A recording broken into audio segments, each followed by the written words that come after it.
বিসমিল্লাহির রহমানির রহিম। দর্শক, ডিপিআরসি থেকে আমি বাত ব্যথা paralysis disability rehab specialist doctor Mohammad Shafiullah প্রধান আজকে আপনাদের প্রশ্ন ও উত্তর পর্ব 38 প্রশ্নগুলোর উত্তর দিব। প্রচুর রুগীরা আপনারা প্রশ্ন করেছেন অনেক সমস্যা নিয়ে, কারো ঘাড় ব্যথা, কোমর ব্যথা, হাঁটু ব্যথা, প্যারালাইসিস, মায়োপ্যাথি, মাসেল ডিজিজ, বিভিন্ন মাংসপেশির রোগ, বিভিন্ন থেরাপি জানতে চান, বিভিন্ন ক্যান্সার সম্পর্কে জানতে চান, আপনার হাঁটু ব্যথা, বিভিন্ন শারীরিক জ্বর, সর্দি কাশি, অনেক রোগ নিয়ে আপনারা আমার কাছে প্রশ্ন করেছেন। আমার YouTube channel doctor MD Shafiullah প্রধান এবং DPRC limited DPRC YouTube channel এবং ফেসবুক পেজে এই ভিডিওগুলো আপলোড দেয়া আছে। প্রশ্ন উত্তর পর্ব 38 আপনারা সেখান থেকে দেখে নেবেন। আমি প্রত্যেকটা রোগীর প্রশ্ন ধরে ধরে উত্তর দেওয়ার চেষ্টা করতেছি। শহীদুল ইসলাম নিশাতে আইডি থেকে আপনারা লিখেছেন, আসসালামু আলাইকুম স্যার। ওয়ালাইকুম সালাম রহমতুল্লাহ বারাকাতু। আমি শহীদুল ইসলাম, বয়স 30, কাতারে থাকি। আমি আপনার পুরাতন রোগী। আমার অস্টিওআর্থ্রাইটিস হাঁটুতে। আপনি থেরাপি দিয়েছেন বিভিন্ন তারপর হায়ালুরোনিক অ্যাসিড ইনজেকশন দিয়েছেন। আলহামদুলিল্লাহ আমি ভালো আছি, শুক্রিয়া মহান রব্বুল আলমিনের কাছে। আপনি বলেছেন স্যার 7-8 মাস ভালো থাকবেন, ব্যথা করবে না, কিন্তু স্যার হাঁটতে অস্টিওআর্থ্রাইটিস সম্পর্কে আমার জানার অনেক কিছু আছে। রোগটা আমার তেমন ভালো জানা নেই, অনেক জানার চেষ্টা করছি বিভিন্নভাবে। যতটুকু জানতে পারলাম, অস্টিওআর্থ্রাইটিস গ্রেড 1 থেকে গ্রেড 2 পর্যন্ত পিআরপি ইনজেকশন প্রায় 2-3 বছরের মতো ভালো থাকা যায়। এখন আমার প্রশ্ন হলো, আমাকে কেন পিআরপি দেওয়া হলো না, মানে পিআরপি থেরাপি? ইনশাল্লাহ দেশে আসলে আবার ডিপিআরসিতে আসবো, আপনার কাছে চিকিৎসা নিয়ে আলহামদুলিল্লাহ অনেকটাই ভালো আছি।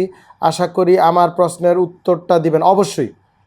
নিশার সাহেব, প্রথম কথা হচ্ছে প্রত্যেকটা রোগ আলাদা, প্রত্যেকটা রোগী আলাদা, প্রত্যেকটা রোগের অ্যাসেসমেন্ট আলাদা।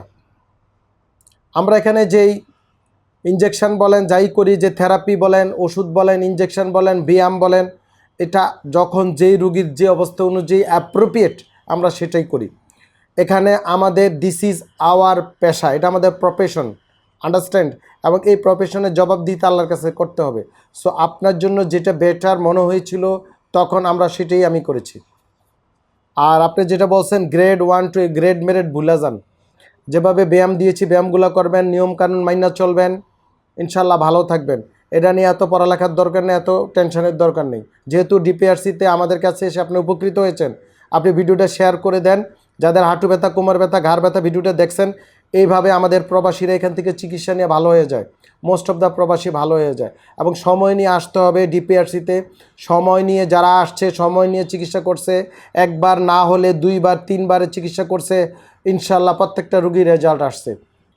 প্রত্যেকটা রোগ আলাদা, রুগী আলাদা, ট্রিটমেন্ট থেরাপি যাই বলেন বিভিন্ন রকম আলাদা। অনেকে থেরাপি মানে বিভিন্ন গ্রামগঞ্জে যে দোকান খুললা বসে আছে থেরাপি সেন্টার, রিহ্যাব সেন্টার মনে করে ডিপিআরসি, সেটা নো। ডিপিআরসি ভিন্ন জিনিস। DPRC is DPRC. ডিপিআরসি কারোর সাথে প্রতিযোগিতা যায় না। ডিপিআরসির হাজার হাজার বাংলাদেশি, বিদেশি, প্রবাসী, ইন্ডিয়া, পাকিস্তান, ভারত, সিঙ্গাপুর, যত দেশ আছে প্রবাসীরা আসে, বিদেশিরা আসে, ওমানি আসে, অ্যারাবিয়ানরা আসে, চিকিৎসা নেয়। যদি আরবি দিয়ে কথা বলতে পারতাম, এই ভিডিও দেখতো, অ্যারাবিয়ানরা সিরিয়াল পরে যেত সে এয়ারপোর্ট পর্যন্ত। কিন্তু যেহেতু তারা বুঝে না, 2-1জন প্রবাসীরা আছেন, তাদের কফিলকে তারা বলে ধরে নিয়ে আসে। ওরা আবার ভয় পায় বাংলাদেশ, থার্ড ওয়ার্ল্ড, এসে গিয়ে কী প্রবলেম হবে। কিন্তু যারা আসছে রেজাল্ট পাইছে আলহামদুলিল্লাহ। আশা করি আপনি উত্তর পেয়েছেন।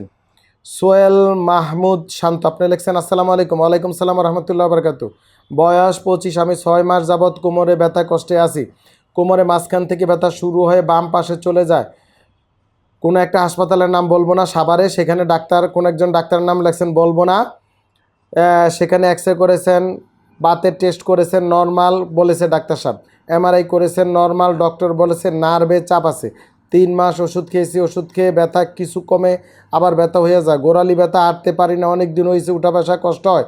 এখন স্যার আমি কি করব বলবেন? যদি আপনি সাভার থাকেন, করার কিছু নাই, আমার পেজ এবং ইউটিউবে দেখবেন ডিটেলস ঠিকানা দেওয়া আছে। DPRC 12/1 ring road, Shyamoli, Dhaka. গুগলে গিয়ে ডিপিআরসি দেখলে পেয়ে যাবেন। ডিপিআরসিতে পৃথিবীতে এই একমাত্র চিকিৎসা কেন্দ্র একটি আছে, ডিপিআরসি। আর বাংলাদেশে এইটা ট্রেডমার্ক করা আছে। ডিপিআরসি নামে কোনো প্রতারক যদি কোনো প্রতিষ্ঠান দেয়, তাকে পুলিশে ধরাই দেবেন। একটা আদালতের অর্ডার আছে আলহামদুলিল্লাহ। So DPRC is DPRC. এই নামে আর কি প্রতিষ্ঠান বাংলার বুকে আর হবে না। পৃথিবীর অন্য দেশে গিয়ে দিতে পারেন। একটা আছে অস্ত্রের কারখানা, অস্ত্র বিক্রি করে অন্য দেশে ডিপিআরসি। আমরা অস্ত্র বিক্রি করি না, আমরা মানুষের চিকিৎসা সেবা বিক্রি করি আলহামদুলিল্লাহ। তো আপনি একটু সিরিয়াল দিয়ে চলে আসবেন, দেখবেন ঠিকানা দেওয়া আছে। আর আপনি আমার ভিডিওগুলো দেখেন, ব্যায়ামগুলো দেখেন, নিয়মকানুন মেনে চলেন। কী চিকিৎসা, কী থেরাপি, অনেকে থেরাপি চিকিৎসা সব এক করে ফেলছে। অনেকে এটা প্রোডাক্ট বানিয়ে ফেলছে। থেরাপি মনে করে যে কোনো জায়গায়, এটা একটা চিকিৎসা, বিশেষায়িত চিকিৎসা। এত সোজা না। রিহ্যাব ভিন্ন জিনিস, আরও উন্নত চিকিৎসা। এটা সরাসরি চিকিৎসকের তত্ত্বাবধানে, যে চিকিৎসক যেখানে বসে, যে হাসপাতালে বসে, যে সেন্টার, সেখানেই আপনাকে চিকিৎসা করতে হবে। ডিপিআরসি চিকিৎসা পৃথিবীর কোনো ডাক্তার দিতে পারবে না। It is not possible. অন্য কোনো ডাক্তারের চিকিৎসা আমরা দিই না। হ্যাঁ, তবে আমরা টিম ওয়ার্ক করি। যদি কোনো ডাক্তারের হেল্প লাগে, তার অংশটা সে করে। আন্ডারস্ট্যান্ড? সো ডিপিআরসি চিকিৎসা, ডক্টর শফিউল্লাহ প্রধানের চিকিৎসা পৃথিবীতে অন্য কোনো ডাক্তার দিতে পারবে না। It is not possible. Understand? So যারা আমাদের কাছে আসবেন, সময় নিয়ে আসবেন। আমাদের চিকিৎসা নিতে গেলে আমাদের এখানেই থাকতে হবে, এখানেই প্রয়োজনে থাকতে হবে, এখানেই আইসা চিকিৎসা করতে হবে। আমাদের চিকিৎসা অন্য কেউ দেওয়ার কোনো সুযোগ নাই, বা অন্যদের চিকিৎসা আমরা এখানে দেই না। খুব স্পষ্ট ভাষা, বুঝতে পারছেন? সময় নিয়ে আসবেন। সার্জারি, যে সার্জন যে অপারেশন করে তার সার্জারি আরেকজন সার্জন করে দেয়? নো, যার সার্জারি তারই করতে হয়। এরকম ট্রিটমেন্টও সেম। এমডি নোমান, আসসালামু আলাইকুম স্যার, আগে আমার 2 পায়ে ব্যথা ছিল। ওয়ালাইকুম সালাম। ঝিনঝিন, পা ভার হয়ে যেত, ডাক্তার বলেছে পিএলআইডি। আমার এখন বাম হিপ জয়েন্টে ব্যথা টাইট, ফোলা, এক্সরে নর্মাল। জি, যাদের পিএলআইডি থাকে তাদের হিপ জয়েন্টের এভিয়ানও হতে পারে, ক্ষয় হতে পারে, আর্থ্রাইটিস হতে পারে। তো আপনার ডায়াগনোসিস খুব ইম্পর্ট্যান্ট। ডিপিআরসিতে আমরা মূলত ডায়াগনোসিসের উপরে সবচেয়ে বেশি এমফাসাইজ করি, ফোকাস করি।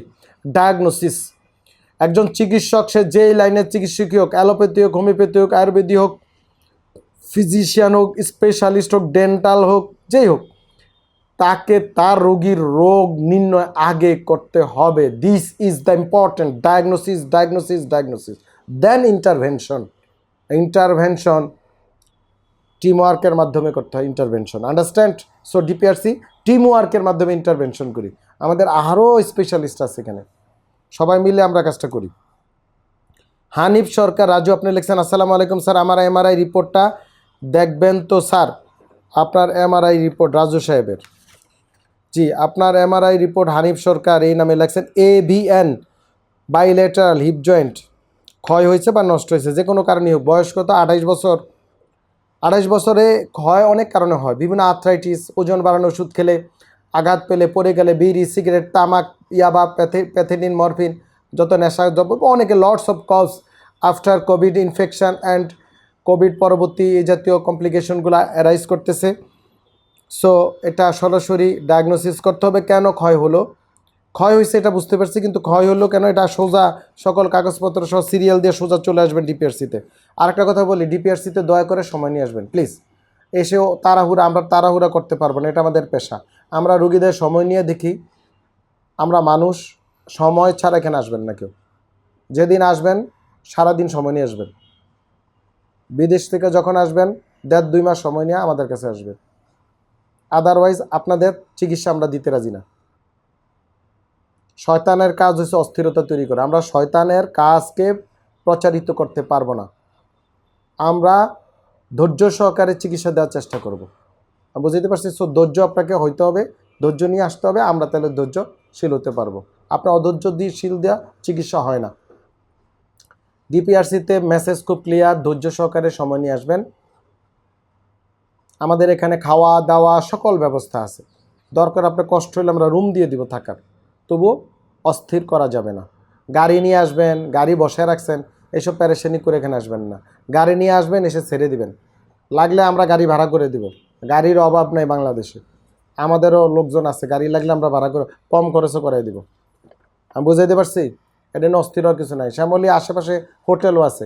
ঢাকা শহরে 3 স্টার, 1 স্টার, 5 স্টার হোটেলের অভাব নেই, এবং নিরাপদ, কোনো টেনশনের কিছু নেই। সো অস্থির হবেন না, সময় নিয়ে আসবেন। হাফেজ নজির হোসেন, আপনি লিখছেন, আসসালামু আলাইকুম স্যার, কেমন আছেন? আলহামদুলিল্লাহ, আমি হিপস বিভাগে খেদমত করি। আলহামদুলিল্লাহ, আমাকে 4টা থেকে সকাল 9টা পর্যন্ত বসে পড়াতে হয়। এতে আমার কোমরে ব্যথা, সম্ভবত সকাল 9টা থেকে বিকাল 4টা এরকম হবে।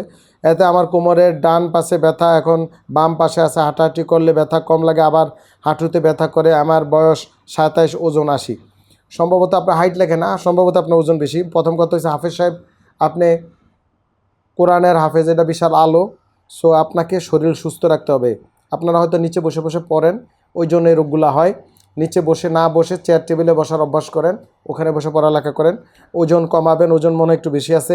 সাঁতার কাটবেন, যেহেতু আপনার হাফেজ সম্ভবত ঢাকার বাইরে আছেন, সেখানে পুকুর আছে, প্রত্যেকটা মাদ্রাসা পুকুর থাকার কথা।